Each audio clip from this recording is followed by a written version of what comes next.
Hey, everybody. Welcome to Fiery Embers on the Everyday Athlete Podcast Network. This is a show about nothing. So you could consider this the Seinfeld of running podcasts, where I chat with my guests about everything and anything and nothing all at the same time. We will dabble in some running or some swimming or some cycling. But really, it's not about paces. It's not about mileage. It's not about the metrics that we often discuss. It's about getting to know the person behind all of those miles and metrics and everything we love. Today, I'm going to be joined by Karen Hansen, who we just featured on our How It All Started story on runtrymag.com. That was written by Dylan Roche, so make sure you go check it out. So before I bring Karen onto the show, please do me a favor. Be sure to subscribe, rate, and review the Everyday Athlete Podcast Network. We're on your favorite podcast platform. If you're using Spotify, leave us a comment. I'm asking you for 5 stars, but if you feel inclined to give us anything less than that, before you do, send me an email, jason@runtrymag.com. I'd love to know how we can improve to make this show better for you and so that we can earn your 5-star rating. So without further ado, let's bring Karen on the show and let's have some fun. Hi, my friend. How are you? Hey, Jason. Thanks for having me. I'm doing great on this lovely Tuesday. I am laughing about that because in the green room, Karen said to me, "Happy Monday," and I got totally thrown off by the days of the week already. Today was my first run of the week, which usually happens on Monday, so I think that's what threw me off. Gotcha. Correct me if I'm wrong. You are a book editor. Is that correct? Mhm. Yeah, so I wear a couple hats. My day job, I'm mostly a writer in the civil rights nonprofit space. And then my sort of free time passion work is editing fiction. Oh, interesting. So I stumbled over my words in the introduction, and as a person who writes and a person who edits, words matter to you. And so I want your take on this because I have a pet peeve and I won't taint the jury pool. When Okay. you hear somebody say, find our podcast wherever you get your podcasts versus find our podcast on your favorite podcast platform, which one has a better ring to it? I think whichever one sounds more natural for the speaker. Okay. Like whichever one is in your voice. So that's a big part of fiction editing is it's got to sound like the author. And so if I edit it and it doesn't sound like them anymore, I've done a bad job. So I am not a prescriptivist in that sense, and I will say do what feels right to you. And if people criticize, they can say it however whatever phrasing makes sense for them. I don't disagree with you on the idea of whatever people are going to criticize you no matter what you do. So do the Yep. thing that Yep. makes you happiest.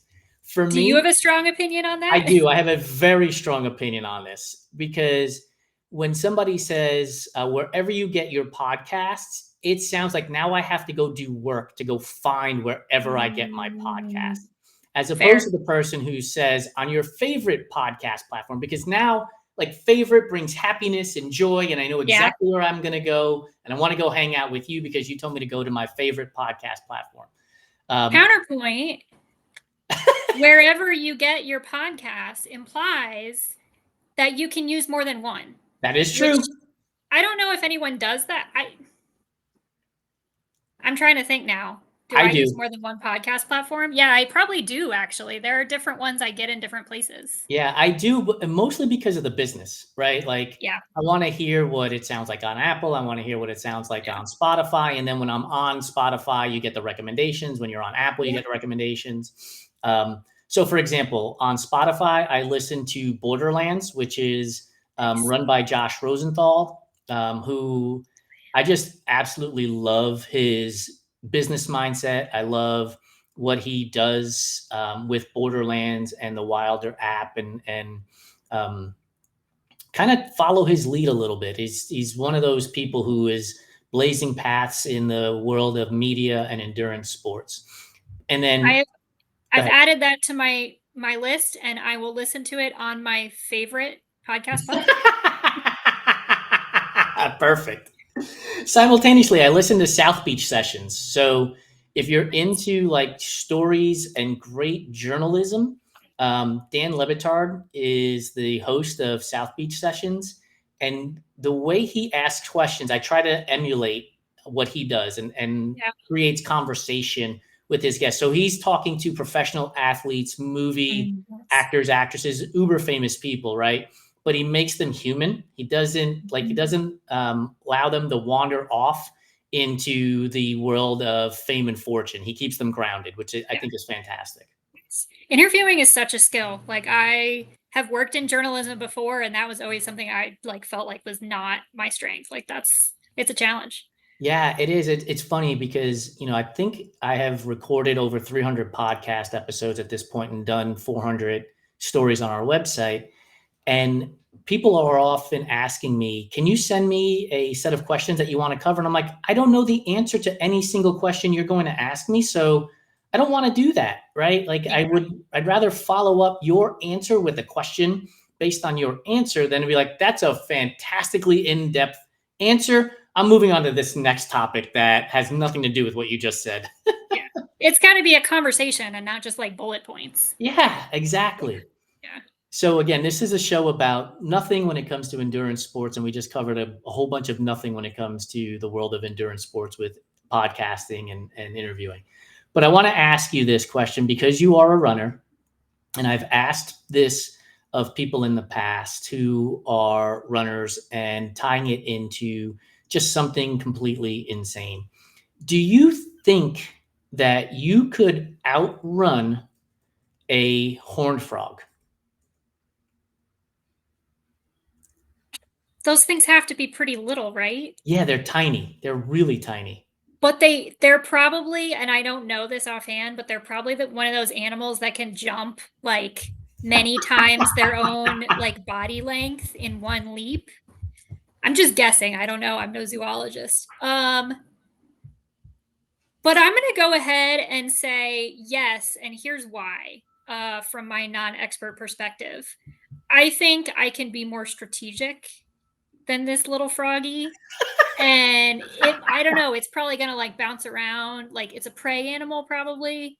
So it's probably gonna like try and be evasive. And I think I could be strategic uh in this race and get to the destination or the finish line faster. I think one of my favorite things about this show is the in-depth in which people go to answer these questions that are completely insane. So, a horned frog can run, shall we quotes, as fast as 5 miles an hour. So Okay. if you can run an 11:59 mile, you will beat the horned frog in a 1 mile race.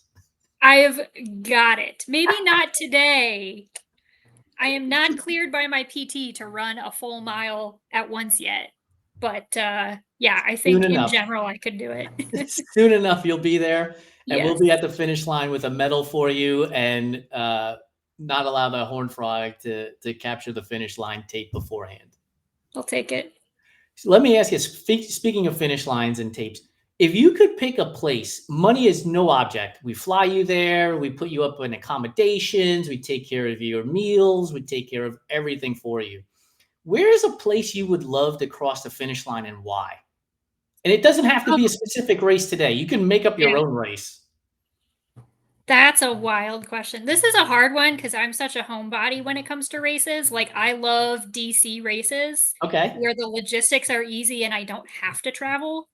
Um, but I also love running in just like wild places. Like I think it's such a fun way to see places. Yes. And I'm gonna go ahead and pick Antarctica Ooh. because I know it's something people do. Um, and I know the logistics are crazy, but if it's being handled and I get to run anywhere, especially if costs are covered, I that's just like that would be a story of a lifetime to say like you ran in And Antarctica. Antarctica is the place where there's never any darkness, right? I Yeah, believe. presumably. I mean, like North Pole, South Pole. Yeah. Yeah, it's Could you manage, light all like, the how time. do you handle that? Like, I would have so much trouble with that. Like constant daylight. I would be so we were confused as to what day it was. That's Yes. Yeah, you'd need blackout curtains for sure. Although I don't know if you would stay that long. I yeah, feel that's like you'd true. just fly in and run and fly out. And I think the key would be keep it easy enough you don't get sweaty, because then you'll get cold. Yes. So I think that would be a challenge. So let me ask, so what's the distance you wanna run, in Antarctica then? If you wanna get in and out, so I'm presuming it's not a 200-mile race, which is gonna take days. Yeah, no, that would be more like that would be the trek. Self-supported 200 miles in Antarctica, like with a sled behind you and all your supplies. Uh, Maybe not. But I if I were in shape for it, I'd be like, let's just do a 26.2. There you go. Like knock off a continent for a marathon. I just interviewed Elizabeth Osers for, a show, and they told me that they actually did a race where you pull a sled. They live in Wisconsin, I believe, Nice. and I love right, Wisconsin. like I just love like the banana shit that people will Yep. do. I think Yep. it's fascinating, and it removes like this idea of gatekeeping, right? Where you're only a runner if you run marathons, or you're only a triathlete if you do an Ironman. Like I have zero desire to run in the snow in Wisconsin pulling a sled, but that sounds like a blast to cheer and pace or crew for, not necessarily pace, and yell for people as they finish. Like that would be a blast Yeah. to me. Oh, that sounds like so much fun to me. I love winter running. Like cold running, I will take it any day. I'm a January baby and I'm a Scotty myself. I've never heard of the sled thing, but like add a little strength to your cardio. Sure, Yeah, I'll give it a go. I'll have to look it up. I'll ask them what event it was. I'll send it to you. If you ever head Yeah. back towards Wisconsin, you could look it up and get in it. I am anti-cold. Like I am Puerto Rican, so Caribbean, and prefer the heat. Even Yep. though I grew up a born and raised New Yorker and had to deal with the winters in the Northeast anyway. But give me that heat. So when you run in the cold weather, what are you warming up with after you're done running? Are you going like to soup, coffee, tea? Um, what are you drinking? Well, how are you warming up after that cold run? Coffee with a little shot of something in it is usually the way to go. Yeah. A little Yeah. Irish Got to spike coffee, it a little bit. Warm yourself from the inside. Irish coffee, some Jameson in there, Yes. whipped cream on top. Oh, yeah. Oh, yeah. And then the key is a shower that is so hot it feels cold. Yes. Yep. I, Yep.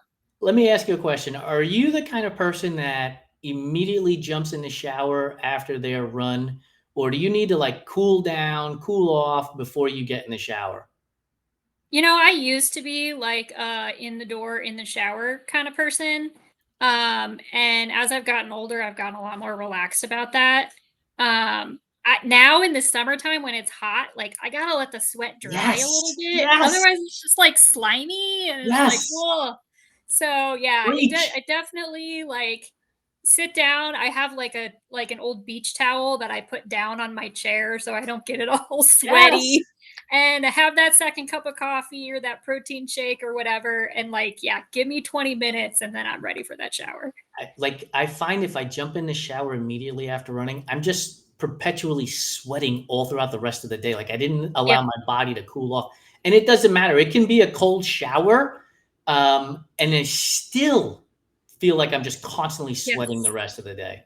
Yeah. Yeah. It's, yeah, you got to take that little break. And then like for the ladies, it like allows your sports bra to dry off a little bit. Cause Okay. let me tell you, like peeling that off at the end of the run is like the hardest thing in the world, except for when you're on a run and you have to stop in the porta potty and you have to pull down and then back up your sweaty shorts. That's worse. But yeah, dealing with the sweaty clothing, it got to take a second. I tell you, like men, you have no idea how easy we have it. Like seriously, we have it so easy. Like we complain about all kinds of shit for no reason because we have it so easy. The world is designed for men. It really Yep. is. And Yep. we don't have to deal with taking sports bras on and off after a hard run. Like I mean, Uh, men are running shirtless, right? Like it's amazing the complaints from the men. So men, stop complaining. We got it easy. Good grief, yes. Meanwhile, we're over here working on like shoulder mobility. dexterity. Yeah. More Yeah, than one time I have gotten stuck and had to like ask my boyfriend for help. I believe it. We have a cat on the show. What's the name of the Yep. cat? So this is Pangerbon, Hi, Panger. and he's got thumbs. Oh, look at that. So It looks he's a like he's little wearing mittens. he's got little mittens. Oh, that's so And he cool. loves video calls. So whenever I'm like on a call for work or anything, he's like, "Oh, let me hop in that lap." I love it. You Uh, earlier in the conversation, actually in the green room, you mentioned that you're out in DC, and I thought about the Mall of Washington, mhm. and I have the current Run Try Bike community record, probably because I'm also the only one who has done this. But I've run around a 1 mile loop listening to the same song, which happened to be Dance Monkey, for 4 hours. Now, Adria, Trail Runner 615, is going to be doing the Hot Rod 24 hour. And she said she's going to try to break that record listening to I Want to Dance with Somebody by Whitney Houston. She's going to be on a baseball concourse trying to run for 4 hours and 1 minute next month in September. So the challenge to you, if you had to run around the mall in Washington, so you're just going to be seeing Lincoln and Washington Monument back Mhm. one after the other constantly. What song could you listen to, only that song, for 4 hours and 1 minute and take the record in the Run Try Bike community?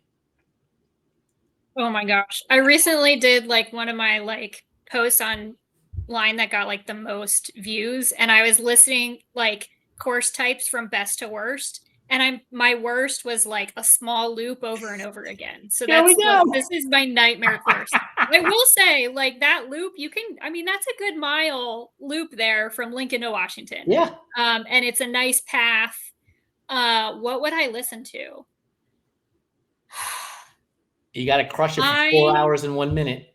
my like in case of emergency, I don't listen to music on the run. I'm a Okay. marching band kid, and so it like screws up my head. But my in case of emergency song is Kate Bush, Running Up That Hill. Oh, yes. And I one time was in like a couple years ago was in a half marathon, and there's this huge freaking hill, and I was in it. This was like my fourth race in 6 weeks or something, and I was like, why did I do this to myself? And I had my headphones in just in case of emergency, and I swear I did not have my phone out. I did not press play on anything, and my playlist just started at that moment, and I was like, oh my god, I would not have gotten through that without this. So yeah, I would probably say that song because it's like my in case of emergency, just keep going kind of song. Now that might change and after like 3 or 4 hours, but I think it would get me through. Well, once we get you through your PT and you're capable of getting out there, the track is open for you. Feel Yep. free to see if you could set the record. If Ooh. you have on your training plan a 4 hour run, see if you can make it 4 hours in 1 or 2 minutes and try to Yeah. break the record. I mean, I may. I'm theoretically on the dock for Marine Corps in October. There you go. So assuming I'm good to go, we're gonna have a couple long runs and usually hit them all at some point. So we'll see. I mean, look, you could set up 8 stations, one towards the Lincoln and one towards the Washington. Yeah, Pick up bottles of water all along the way, and you'll be set square. this is true. And there'd be an audience. There's always people there. Yes. Whenever I go run on the mall, I like feel like I'm part of some weird like underground race because there's always so many runners. Yeah, I'd be well supported. That would be fantastic. Okay, so yesterday during that same show, Joe and I put together an endurance concert tour. So we picked a location that we could listen to a great concert and then run a race afterwards. And so to give you an example, I chose Wembley Stadium because I envisioned Freddie Mercury of Queen singing in front Nice. of the entire stadium, and that got me fired up. And there's also a race called the Spine in the UK, which is an ultra trail run, which is superbly hard. And so I was like, that's one of the places I want to go. So I'm going to put it in your lap now. A location that you could get in a great concert as well as a great endurance sports event. And that could be a swim, that could be a bike ride, that could be a triathlon, that could be a run. And it doesn't have to be this grand venue. Joe picked a place in Evanston, Illinois that I don't even remember the name. It was such a tiny place. He said it held 150 people, but it was a great place for a concert. So your turn. What came to mind immediately, in a place I've never run but would love to, Red Rocks. Yes. Like, talk about awesome nature-y concert venue. And my geography is like super poor, but there's gotta be some great it's running in around there. Yeah, I figured. Where else are there like lots of red rocks and presumably Sedona. many trails, which I'll admit I'm not like much of a trail gal. My hand-eye coordination is like not that great. But I do love hiking. So I could see doing like a whole day long, super intense hike and then just like chilling at Red Rocks with some beer. You probably need some like almost some like bluegrassy or folk type of music in that venue, I'm thinking, just spitballing. But yeah, that sounds like an ideal like run hike vacation. I love that you picked Red Rocks and I love that you picked bluegrass bluesy, and I'll tell you why. So Joe and I left Red Rocks off the list purposefully because we wanted to dig a little bit deeper with each other. But Will Eady, who goes by Runs to the Left on Instagram and Threads, was on the show with us. He was on Instagram and he was commenting, and he picked the Red Rocks. And then what we also chose was you have to pick musicians to go see at these venues. And so Joe picked Billy Strings, which goes right into your bluegrass concept, as well as OAR. And I picked Maroon 5 and Lenny Kravitz. Nice. As people to go see, musicians to go see, artists to go see. And so now that we're at the Red Rocks and we're going to go do some dirt trail, hike, run with you, Karen, who are we listening to while we're at the Red Rocks? And Billy Strings is taken. He's booked now on Joe's concert tour. That's an easy answer too. It's got to be North Mississippi All-Stars. I saw them here once in DC, and this is going to sound bad, but it's the only show I've ever left while it was still going. And the only reason is it was like a Monday or a Tuesday night show, and they were going for like, I was there like 3 hours and they were still jamming. And I was like, this is amazing. And it's past my bedtime and I have to work tomorrow. So I think just like their energy, their like nonstop energy would be like, it pairs perfectly with an endurance event. That is fantastic. I love it. We have had so many great conversations on this show when it comes to places to go run, people to run with, and all of those great things. So I'm going to ask you that next question, which is, living or dead, who would you want to run with and what distance would you want to run with them? Because it matters. So in other words, if you're running a 5K and if you're running a 12-minute mile in a 5K, you've only got about 40 minutes to chat. So you have to pick wisely. Who do you want to run with and how long and why? This is a question that like comes up a lot and I am so bad at answering it. There's just that possibilities, like it's too much, it's a too much choice, right? If we're going with like not famous people, I would have to pick my older brother and sister. Oh, that's awesome. My brother at one point was a cross country runner in high school. He has since switched over to being primarily a cyclist. We have run together once and it was great. And he was smoking me and I was like, how is this possible? You're not even a runner. And my sister is like a sometimes runner. Again, she smokes me every time with like basically no training. But you know, we're all adults and we live in very different places. And so we don't get to see each other all that often.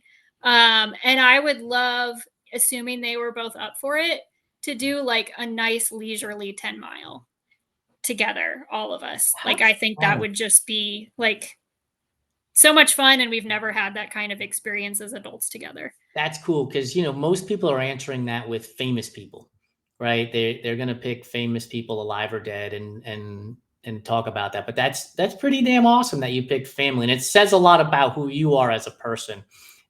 that you want to run with family and spend what amounts to uninterrupted time with them, right? Yeah. So, and 10 miles at a 12-minute pace gives you 2 hours. Yep. So that's fantastic. I would not have enough to like, I would, if it was a celebrity, I would just, I don't know them. Like, I don't know, even if Yeah, it's, there's like a parasocial relationship somehow, like right. it just feels a little invasive. But honestly, and the family thing, like that could theoretically happen. In True. fact, we would probably go to Red Rocks. Probably where we do it. Hey, North Um, Mississippi All Stars, if you're listening yeah, to this, my book a brother show. introduced me to them. So yeah, like this now this needs to happen. We've got it. We've got at least 3 in attendance. So let's get this Yes. going, North Mississippi All Stars. I love it. See, I would have picked Obama to run with, and I would Mm, have picked the Chicago Marathon course nice. because I would love for him to just point out different places Yeah. that he had experienced and just listen to his stories Yeah. about just, oh, I remember this one day here at this corner where I met X, Y, and Z person. Um, and then the questions I would ask while I was running with him wouldn't be specific. They would be more generic in terms like, you're facing a decision. Like, how do you decide what's the best path? And again, this isn't what am I going to eat for lunch today that Jason Bahamundi is deciding, right? We're talking about world decisions. Um, because I think that we can learn a lot from people on their decision making process, not necessarily what the actual decision was, because we're different people than them, and so we might go in a different route. And so again, you don't want to taint the jury pool in that way, but their decision making process, I think, would help tremendously to hear.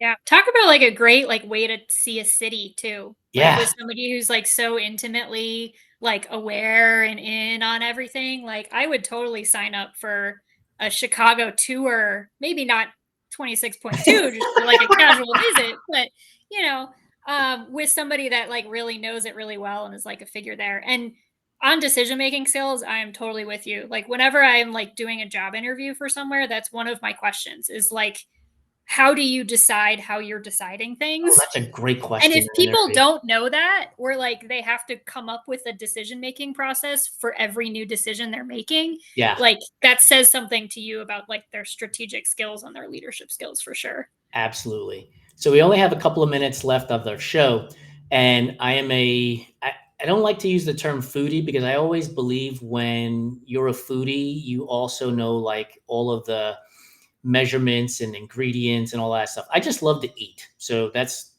my definition of a foodie. Karen's nodding in agreement for Love those of it. you listening. That makes me a foodie too. I'm not like much of a cook, but I sure will eat.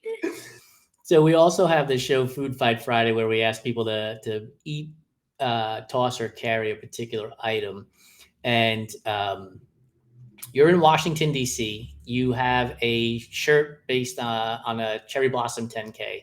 So I know nothing about the cuisine in Washington, but I know the fruit cherries. So I'm going to give you 3 cherry based foods, and you're going to decide whether to eat, toss, or carry them. So That's hard. Eat them all. I love cherries. the first is a cherry Coke slushy that we could get at the 7-Eleven Slurpee machine, Nice. potentially. The second is the cherry Pop Tart. And then the Ooh. third is a cherry pie. Ooh, okay. And the scenario here is like we're at an aid station in the middle We're of a race. we're at an aid station. We're in the middle of a race, Yep. and you have to choose whether to carry one of these items, which item is going to get tossed, Mhm. and then which item are you going to consume. Okay. Okay. This is actually an easy one. Toss the pie. I love it, but like way too messy. Yes.